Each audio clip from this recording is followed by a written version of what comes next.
Hello. अगर जीवन में कामयाब होना चाहते हैं तो पब्लिक स्पीकिंग का गुण डेवलप कीजिए। यह बहुत ही आवश्यक है। आप किसी भी क्षेत्र में काम करते हैं या काम करने वाले हैं, इस गुण की बहुत आवश्यकता है। यह आपके कामयाबी में चार चांद लगा देगा। बहुत ही आवश्यक है। मैंने अपनी दूसरी किताब में पब्लिक स्पीकिंग के बारे में विस्तार से बताया है। चैप्टर 1 से 10 तक मैंने वीडियो अपलोड किया है, आप जा कर के देख सकते हैं। हर एक चैप्टर के बारे में बताया है। इस किताब में टोटल 60 चैप्टर हैं, 174 पेज हैं। एक से बढ़कर बेहतरीन टिप्स हैं पब्लिक स्पीकिंग के ऊपर। चाहे आपको ऑनलाइन बातचीत करना है या ऑफलाइन, एक दो आदमी से बात करना है या हजारों लाखों की भीड़ में बात करना है, यह किताब आपकी बहुत मददगार साबित होगी। आइए बात करते हैं चैप्टर 11 की। निरंतर अभ्यास से सब कुछ संभव है। देखिए, करत करत अभ्यास के जड़मत होत सुजान, रसरी यावत जात ते सिल पर पड़त रिसान। कहाँ रसरी और कहाँ पत्थर, कहाँ सील। लेकिन निरंतर अभ्यास से, रसरी के आने जाने से, रस्सी के आने जाने से सील पर पत्थर पर भी निशान पड़ जाता है। निरंतर अभ्यास से सब कुछ संभव है। जब मेरी पोस्टिंग सतना जिला है मध्य प्रदेश में, वहाँ पर थी, तो हमारे क्वार्टर के सामने एक जामुन का पेड़ था और एक नीम का पेड़ था।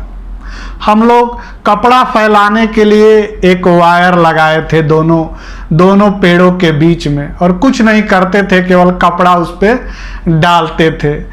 बहुत समय बाद हमने देखा कि वह पेड़ गिर जाएगा अगर हमने वायर नहीं खोला तो।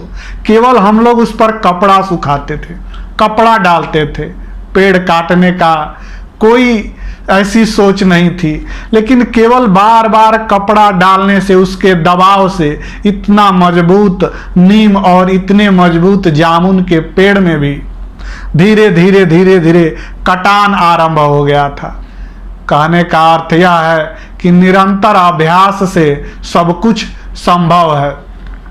शुरुआत में जब आप मंच पर जाएंगे तो पसीना आएगा, गला सूख जाएगा, बहुत सारा जो तैयारी करके जाएंगे वो भी भूल जाएंगे, कुछ याद आएगा, कुछ भूल जाएंगे।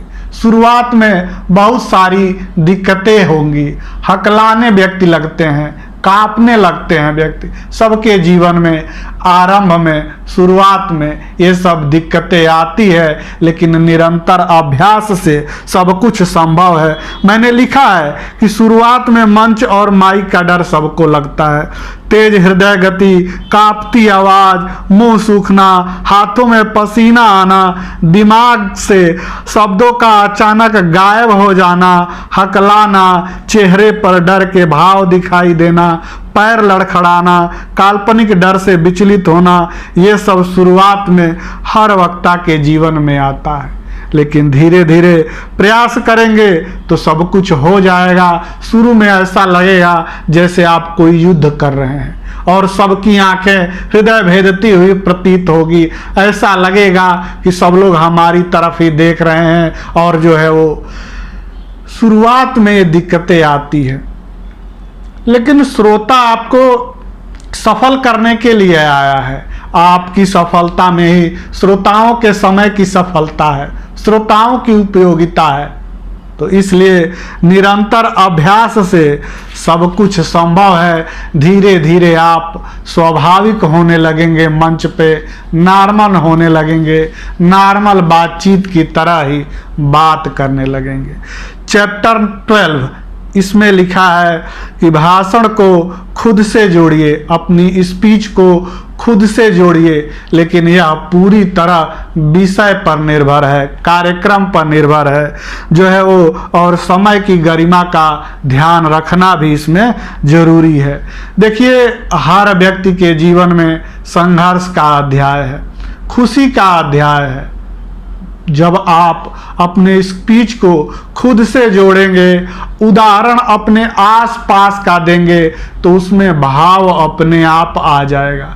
बहुत सारी चीज़ों को आपको उस तरह से तैयारी नहीं करना पड़ेगा उतनी दिक्कत के साथ, और आप आसानी से उन चीज़ों को रिलेट कर पाएंगे, बेहतर तरीके से नॉर्मल हो करके बता पाएंगे। तो इसमें मैंने लिखा है कि आप अपने पूरे जीवन को देखिए, बहुत उदाहरण मिलेंगे। हम अपने दोस्तों का एग्जाम्पल दे सकते हैं, हम अपने आसपास के गांव और शहर के कामयाब लोगों का उदाहरण दे सकते हैं। जिस विषय पर हमको स्पीच देना है, अगर हम जीवंत उदाहरण देंगे तो उसमें अलग फील आएगा, उसमें अलग बात होगी। अपने खुद के जीवन में भी टटोलने पर बहुत सारी बातें आपको मिलेगी।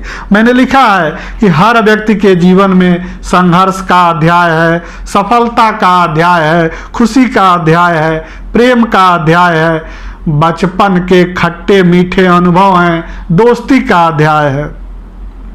कुछ ऐसे संस्मरण हैं जिनको याद करने से अब हंसी आती है।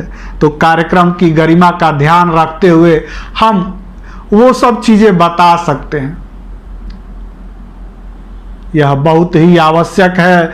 भाषण को, स्पीच को खुद से जोड़ने की कोशिश कीजिए। चैप्टर नंबर 13 बहुत ही महत्वपूर्ण है, और जो इस बात को समझ गया वह हर क्षेत्र में कामयाब हो जाएगा।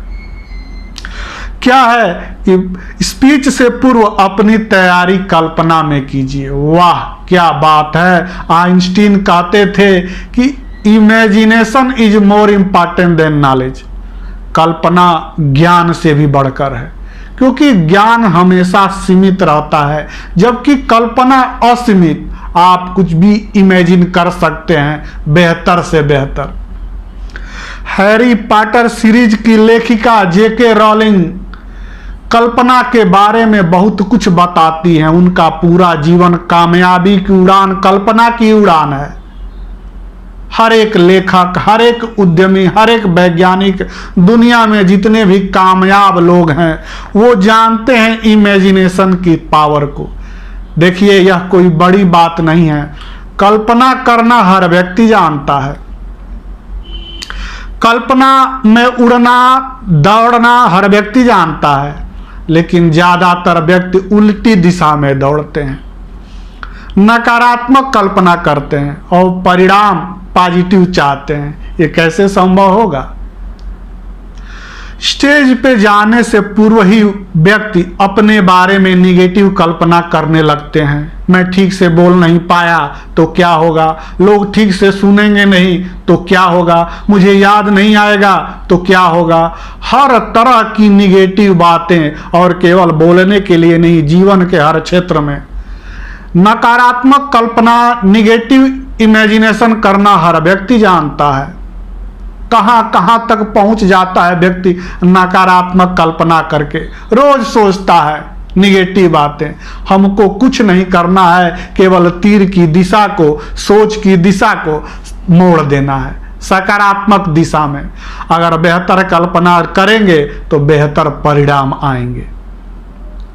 जो चीज कल घटित होने वाला है, जो चीज एक हफ्ते बाद घटित होने वाला है, जो चीज 1 साल बाद घटित होने वाला है, जो चीज 10 साल बाद घटित होने वाला है, उसको आज देखिए, उस तरह से जीने की कोशिश कीजिए। वह चीज सोचिए, वह होने लगता है। कैसे आप जाएंगे तो लोग स्वागत करेंगे, कैसे श्रोता तालियां बजाएंगे, कैसे आपको हर एक चीज बेहतर से याद आएगा, आप अच्छे से स्पीच दे रहे होंगे। इस तरह से कल्पना करेंगे तो बेहतर परिणाम आएगा। यह तैयारी का एक बहुत ही अनिवार्य हिस्सा है। कल्पना ज्ञान से बहुत बढ़ करके है। कल्पना के कारण ही लेखक कामयाब बनते हैं, वैज्ञानिक कामयाब बनते हैं। अगर वो पॉजिटिव इमेजिनेशन न करें तो दुनिया में कभी कोई खोज नहीं होगी। तो इसलिए आप स्पीच देने से पहले, कल आपका प्रोग्राम है तो आज कल्पना में उसकी तैयारी कीजिए। पूरी तैयारी होने के बाद किस तरह से प्रोग्राम जाएगा, किस तरह से लोग आपको सुनेंगे, किस तरह से ताली बजाएंगे, किस तरह से बेहतर प्रोग्राम होगा, उसके बारे में बेहतर कल्पना करेंगे तो सब कुछ हो जाएगा। इसमें लिखा है कि visualise your speech, if you can see it you can speak it. अगर उसे देख पाएंगे ठीक से तो ठीक से बोल भी पाएंगे।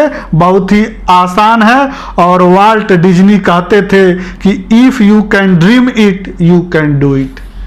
अगर आप सही तरीके से उसे देख पाएंगे तो आप उसे कर भी पाएंगे। चैप्टर नंबर 14, इस पे मैंने लिखा है कि अपने श्रोताओं की जानकारी रखिए। जितना ज़्यादा बेहतर तरीके से आप श्रोताओं को जानेंगे, अपने ऑडियंस को जानेंगे, उसी के अनुसार आप तैयारी कर पाएंगे और उसी के अनुसार आप बोल पाएंगे। कैसे श्रोता हैं, वो किस भाषा को बेहतर तरीके से समझते हैं, अगर आप उसमें बोल सकते हैं तो सबसे अच्छी बात है। हर व्यक्ति अपनी भाषा में बात करना पसंद करता है। हमारे श्रोता कहाँ तक पढ़े हैं, उनकी शिक्षा क्या क्या स्तर है, उनकी एज क्या है। मैक्सिमम लोगों की कहने का अर्थ यह है कि जितना बेहतर तरीके से अपने ऑडियंस की जानकारी रखेंगे उतना बेहतर तरीके से आप अपनी तैयारी कर पाएंगे और वैसे उदाहरण देंगे जो वो अच्छे से समझ पाएं। उनका जीवन यापन का स्तर क्या है, वो गांव के हैं कि शहर के हैं कि किस स्टेट के हैं। जितनी ज़्यादा जानकारी होगी एक एक चीज़ की, उतने ज़्यादा आप सफल होते चले जाएंगे। संसद में अलग तरीके से बात की जाती है, पत्रकार वार्ता में अलग तरीके से बात की जाती है, टीवी में इंटरव्यू के समय अलग तरीके से बात की जाती है, 1 to 1 अलग होता है। स्पीच किस कहाँ पे है, कैसे लोग हैं, इसकी जानकारी अनिवार्य है, आवश्यक है, तभी बेहतर तरीके से हम तैयारी कर पाएंगे। तो इसमें है अपने श्रोताओं की जानकारी रखिए तो आप बेहतर तरीके से कर पाएंगे।